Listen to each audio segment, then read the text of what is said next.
आज के इस वीडियो में हम जानेंगे द्वितीय विश्व युद्ध के बारे में। पहले की वीडियो में मैंने प्रथम विश्व युद्ध के बारे में बता दिया है। अगर आपने नहीं देखा है तो आई बटन पर क्लिक करके या फिर डिस्क्रिप्शन में लिंक है, जाकर देख सकते हैं। वहाँ पर मैंने उसके कारणों और उसके प्रभावों के बारे में बात की। इतिहास में फिर से दोबारा जो युद्ध होता है द्वितीय विश्व युद्ध, आज उसके कारणों और प्रभावों में डिटेल से समझेंगे। क्यों इस युद्ध की शुरुआत हुई और क्या क्या फिर से इम्पैक्ट और सारे देशों पर पड़ा और फिर से कौन कौन सी एक्शन लिया गया ताकि वर्ल्ड वार 3 ना हो।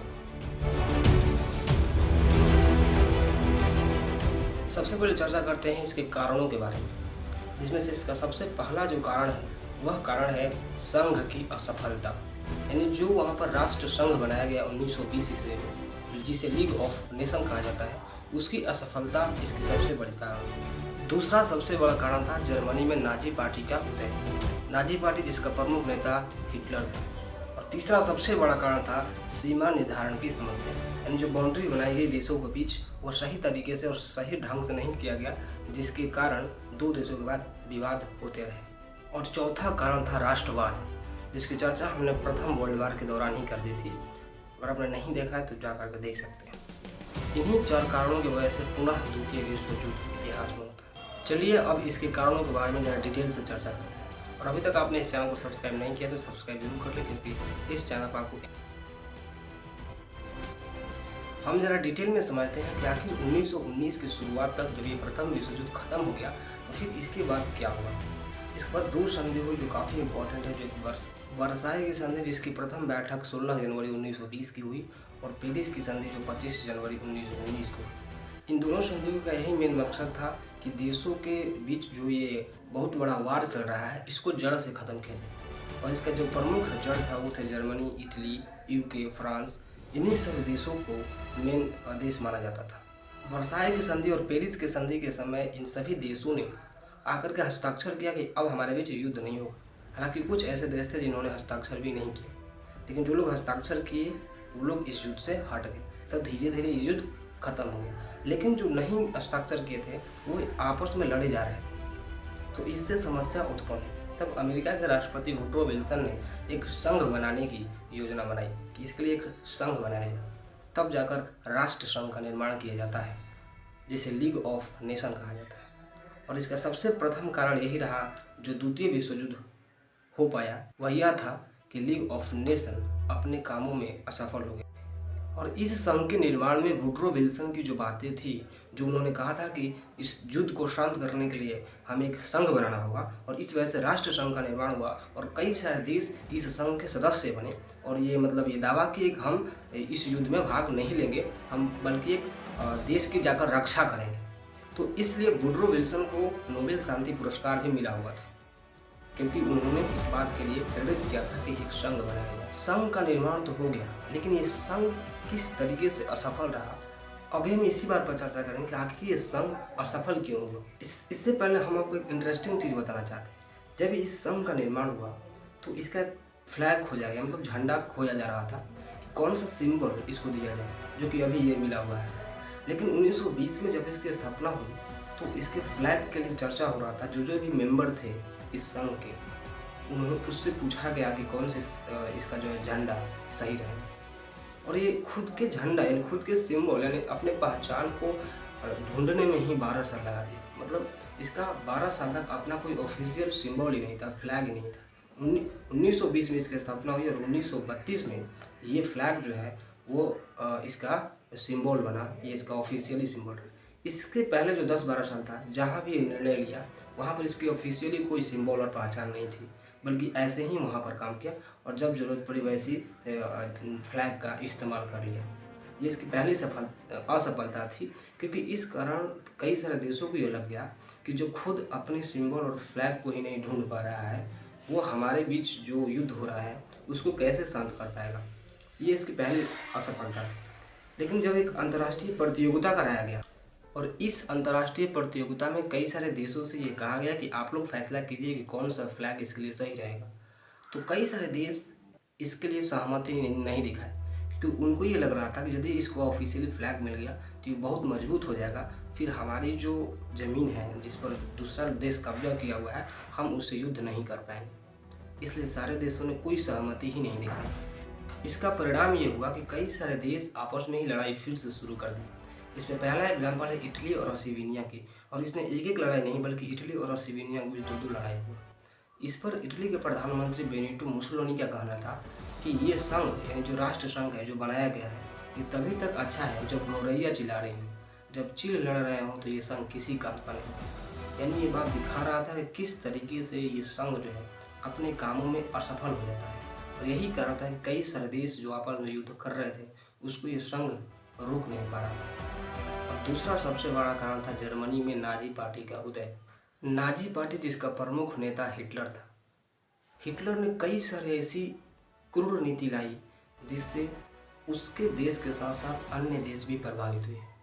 हिटलर की नीति के बारे में हम यहाँ थोड़ा थोड़ा इन्फॉर्मेशन देंगे, नहीं तो इसने इतनी सारी नीतियाँ लाई इसके लिए एक अलग से वीडियो लाना पड़ेगा। इसकी पहली नीति थी उदारवादी नीति। उदारवादी नीति मतलब इसने लोगों के सामने अपनी उदारता को दिखाया और उनको लोगों को प्रेरित किया कि वो भी उसके साथ मिलिट्री में शामिल हो और दूसरे देश पर जब वो कब्जा करने जा रहा है तो उसका साथ दे। और दूसरा, इसने पुनर्शस्त्रीकरण का विकास किया जिसमें कई सारे लोगों को बम गोला बारूद के बारे में जानकारी दी और उनको भी अपने साथ युद्ध में शामिल किया।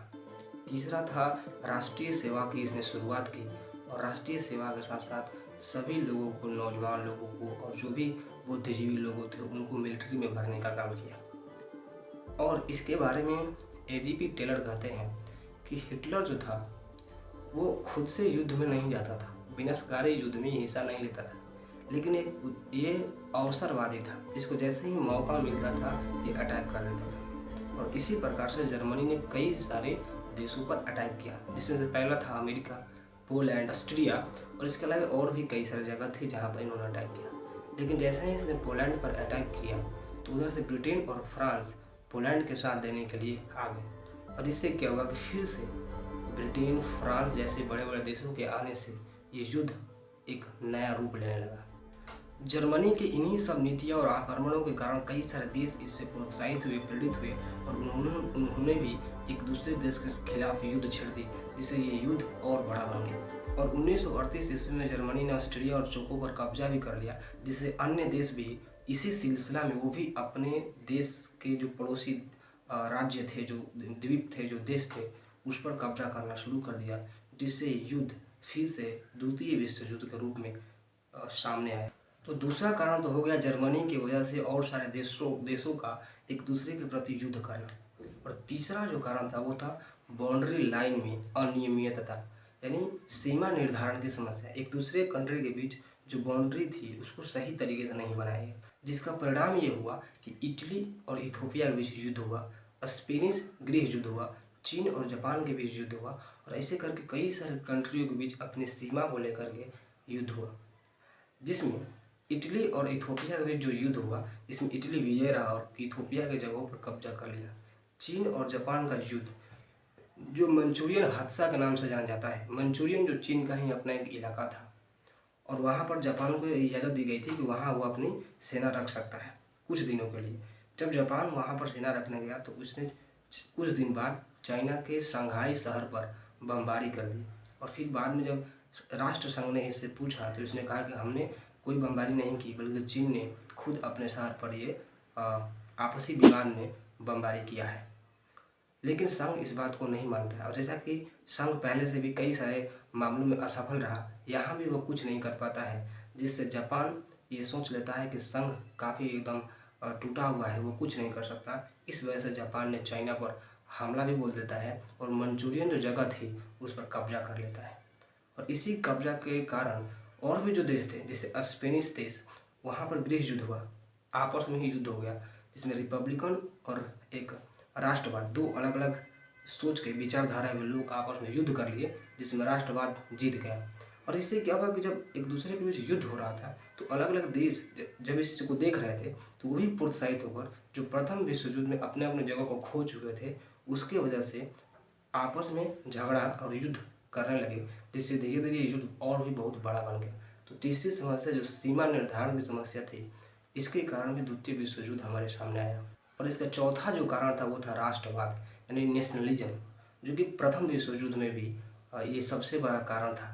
और इन्हीं सभी कारणों से एक बार फिर यूरोप दो भागों में बंट जाता है, एक एलाइस और एक एक्सिस, यानी एक मित्र राष्ट्र और एक ध्रुवीय राष्ट्र। दो अलग अलग विचारधारा के लोग आपस में युद्ध कर लिए। ठीक इसी तरह से जैसे प्रथम विश्व युद्ध के दौरान दो अलग अलग भाग में जो यूरोप बटा था, ट्रिपल इंटेंट और ट्रिपल एक्सिस, ठीक इसी तरह से द्वितीय विश्व युद्ध में भी ये दो भागों में बट गया, एक एलाइस और एक एक्सिस, यानी मित्र राष्ट्र और ध्रुवीय राष्ट्र।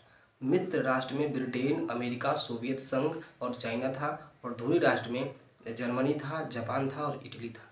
और फाइनली इसमें एलाइस यानी जो मित्र राष्ट्र के लोग थे वो विजयी होते हैं, और इस तरह से द्वितीय विश्व युद्ध अपने चरम सीमा पर पहुंचता है और धीरे धीरे सारे देश एक दूसरे के साथ लड़ाई शुरू कर देते हैं। 1917 से लेकर 1923 तक रूस में गृह युद्ध शुरू होता है।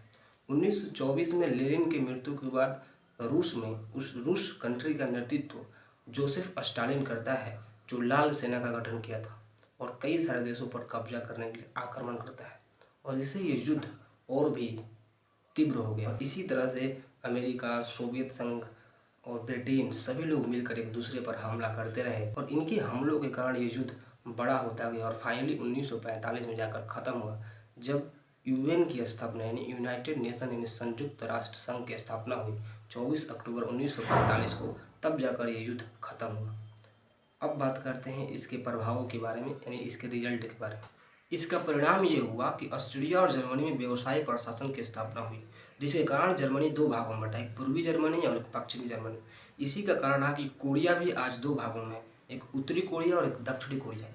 तीसरा सबसे बड़ा प्रभाव ये पड़ा कि चाइना में जो राष्ट्रवादी विचारधारा के थे और जो साम्यवादी विचारधारा के थे, इन दोनों के बीच गृह युद्ध शुरू हो गया। और चौथा सबसे बड़ा जो कारण ये रहा, सबसे ज़्यादा बुरा प्रभाव पड़ा विश्व की अर्थव्यवस्था पर, यानी वैश्विक अर्थव्यवस्था पूरी तरीके से चरमरा गई थी। इसे आप इस तरह से समझ सकते हैं कि प्रथम विश्व युद्ध के दौरान कई सारे देश कर्ज में डूब गए थे, क्योंकि उस वक्त बहुत सारा पैसा खर्च हो गया था युद्ध में। और 20 साल बाद ही जो द्वितीय विश्व युद्ध स्टार्ट हुआ, इससे देश दोगुना कर्ज में डूब गया। इससे सभी देशों पर कर्ज आ चुका था, इसलिए इन सभी देशों के लिए एक नई आर्थिक ढांचा तैयार किया गया और इनको एक अलग दुनिया बताई गई। यानी जो शीत युद्ध हुआ था जो अमेरिका और सोवियत संघ के बीच, तो अमेरिका जो पहली दुनिया कहा जाता है और सोवियत संघ को दूसरी दुनिया का नाम दिया जाता है, और इसी तरीके से अलग अलग दुनिया के लिए आर्थिक ढांचा तैयार किया गया। और चौथा सबसे बड़ा प्रभाव पड़ा सामाजिक प्रभाव।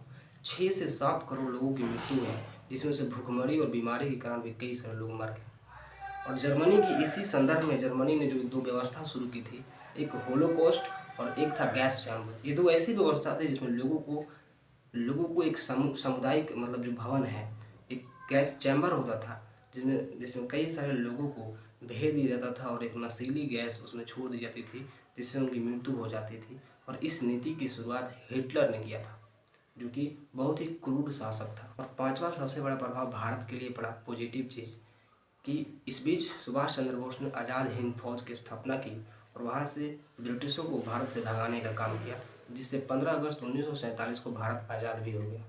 और यही रहा द्वितीय विश्व युद्ध के टोटल प्रभावों के बारे में।